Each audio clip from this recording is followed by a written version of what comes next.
प्रथम आने के लिए तो आपको और भी वोट बैंक चाहिए ना, कि आप अपने ही सिर्फ वोट बैंक के आधार पर आप चुनाव जीत जाएंगे। उसी प्रयास के लिए अब आगे बढ़ा जा रहा है। ये आदरणीय सोनिया जी आज यहाँ पर आप हमारी पार्टी में शामिल हुई हैं। 1.25 लाख वोट ब्राह्मण वोट हरिद्वार में है। आपने जो विरोध की बात की ना, विरोध की बात आपने निशंक जी से विरोध की बात की, आपने बीजेपी से विरोध की बात नहीं की। निशंक जी का अपना व्यक्तिगत विरोध यहाँ पर बड़ी संख्या में, आप क्षेत्र में घूमते हैं, आप जहाँ भी जाएंगे आपको इस बात का एहसास होगा कि पूरे जिले में, क्योंकि वो मात्र चुनाव में शकल दिखती है उनकी, उसके बाद फिर क्षेत्र में कहीं मिलने जुलने का कोई सिस्टम नहीं, ना कोई काम की व्यवस्था है, ना कोई विभाग विकास की व्यवस्था है। कि आप गायब से नजर क्यों आ रहे हैं? क्योंकि चुनाव हुआ विधानसभा का, इसके बाद से आप नजर 24 घंटे जनता के बीच में हूँ।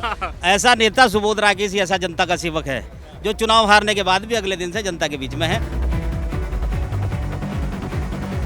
कि आप ये बताइए कि आप गायब से नजर क्यों आ रहे हैं? क्योंकि चुनाव हुआ विधानसभा का, इसके बाद से आप नजर 24 घंटे जनता के बीच में हूँ। ऐसा नेता सुबोध राकेश ही ऐसा जनता का सेवक है जो चुनाव हारने के बाद भी अगले दिन से जनता के बीच में है। आप मेरे क्षेत्र में घूम कर दे सकते हैं, मेरे क्षेत्र की सम्मानित जनता से, सर्व समाज से सवाल कर सकते हैं, तो आपको जवाब मिलेगा कि सुबोध राकेश 24 घंटे हमारे बीच में है। अच्छा ये बताइए, अब कई बार जैसे आपके जो समर्थक थे वो सोचा करते थे कि सुबोध राकेश जी बनेंगे, सांसद बनेंगे। भाई इच्छाएं जो होती हैं वो हर फॉलोअर्स की होती है। अब आपको कैसा लग रहा है कि सांसद तो विधायक का चुनाव मिला नहीं, मतलब विधायक की सीट नहीं मिली, सांसद की संभावनाएं खत्म हो गई क्योंकि किसी और को ज्वाइन करा लिया गया है जो सांसद चुनाव लड़ेंगे, ऐसा मानना है सब लोग का।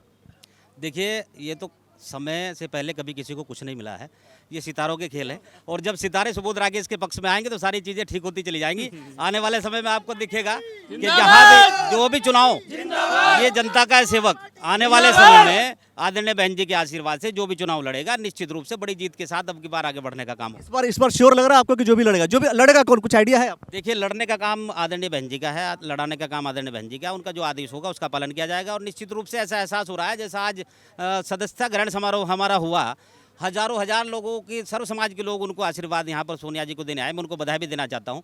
निश्चित रूप से ऐसा एहसास हो रहा है कि उनके पक्ष में आदरणीय बहन जी का फैसला जा सकता है। आप इस बात को देखिए, दो चीज़ें हैं। अब आपने बोल दिया कि लड़ सकती हैं, मैं ये मान लेता हूँ कि लड़ सकती हैं, वो लड़ेंगी या उमेश कुमार जी लड़ेंगे? देखिए, वो तो उनका अपना निजी फैसला है। आने वाले समय में अभी हम आप ये बताइए, आप प्रचार करेंगे सोनिया शर्मा जी के नाम पर? पार्टी में सोनिया शर्मा जी शामिल हुए हैं, अभी उमेश कुमार जी शामिल नहीं हुए हैं। उमेश कुमार जी अगर शामिल होंगे तो निश्चित रूप से इस बारे में भी आपसे हम आपके इस सवाल का जवाब हम जरूर देंगे।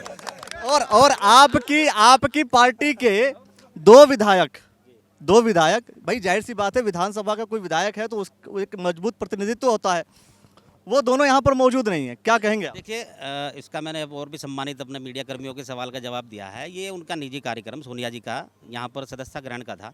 संगठन का कार्यक्रम आगे भविष्य में होगा। आदरणीय बहन जी के माध्यम से जो भी कार्यक्रम होंगे उसमें हमारे दोनों सम्मानित विधायकगण आपको मंच पर दिखाई देंगे। आपको लगता है कि उन्होंने विधायक को बुलाया नहीं होगा? नहीं, हो सकता है कोई निजी कार्य ऐसा रहा हो कि वो नहीं आ पाए, बुलाया निश्चित रूप से होगा। ऐसा भी तो होता है कि कई नेताओं का अपना खुद का एजेंडा होता है कि हमें आगे बढ़ना है और हमारी जगह कोई और आ गया, किसी और ने पार्टी ज्वाइन कर ली तो हमारी सीट पर कब्जा कोई और करने आ गया, तो ऐसा भी तो होता है।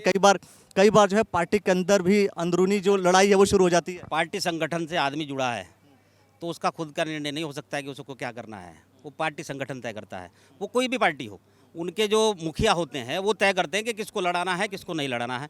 और जब संगठन के जो समर्थक होते हैं, जो संगठन के साथ चलने वाले जो निष्ठावान कार्यकर्ता होते हैं, उनका दायित्व ये है कि जो ऊपर से हाईकमान ने आदेश दिया है, जिसको प्रत्याशी बनाया, उसके साथ खड़े होकर उनको चुनाव लड़ाया जाए। अच्छा, कई बार ऐसा होता है कि बसपा को लोग लॉन्चिंग पैड की तरह से यूज़ करते हैं, मतलब बसपा ज्वाइन करते हैं, इसके बाद फिर अंतिम जो डेस्टिनेशन है वो कहीं ना कहीं बीजेपी हो जाती है। बीएसपी ज्वाइन किया, फिर बीजेपी ज्वाइन कर लिया। अभी अगर खानपुर का भी जिक्र करूँ तो रविंद्र पनियाला जी बीएसपी का टिकट लेकर के चुनाव लड़े, फिर उन्होंने बीजेपी ज्वाइन कर ली। आप फिर ऐसे आपका भी हुआ बीजेपी? और व्यक्तिगत कोई किसी का ऐसा निर्णय हो सकता है, वरना ऐसा कुछ मेरे हिसाब से नहीं है। अब तक जब जितने भी लोग बहुजन समाज पार्टी के मंच पर आए हैं, बहुत कम लोग ऐसे हैं जो व्यवस्था को चेंज करके कहीं और गए हैं, क्योंकि एक मजबूत स्थिति है, एक मजबूत सिस्टम है धरातल पर बहुजन समाज पार्टी का।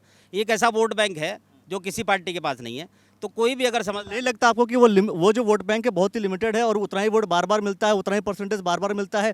प्रथम आने के लिए तो आपको और भी वोट बैंक चाहिए ना, कि आप अपने ही सिर्फ वोट बैंक के आधार पर आप चुनाव जीत जाएंगे। उसी प्रयास के लिए अब आगे बढ़ा जा रहा है। या आदरणीय सोनिया जी आज यहाँ पर आप हमारी पार्टी में शामिल हुई हैं। 1.25 लाख वोट ब्राह्मण वोट हरिद्वार में है और निश्चित रूप से आपको दिखाई भी देगा कि कितनी बड़ी संख्या में अब की बार बहुजन मानकर बैठे हैं कि ब्राह्मण वोट है, इस वजह से यही कैलकुलेशन करके आप लोगों ने ज्वाइन कराया होगा या ज्वाइन किया होगा उन्होंने। तो मैं कह रहा हूँ ब्राह्मण वोट जो है बीएसपी के पास आ जाएगा, ये श्योर मान के बैठे हैं। ये भी तो हो सकता है कि वो जो चले जाएं बीजेपी में सारे वोट। उसके और भी कारण हैं।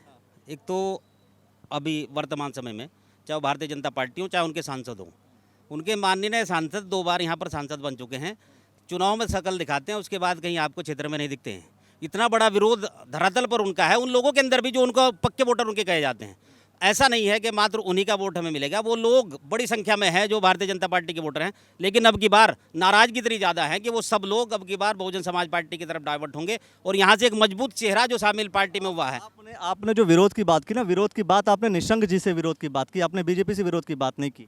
मैं निशंक जी की बात, व्यक्तिगत निशंक जी की बात कर रहा हूँ।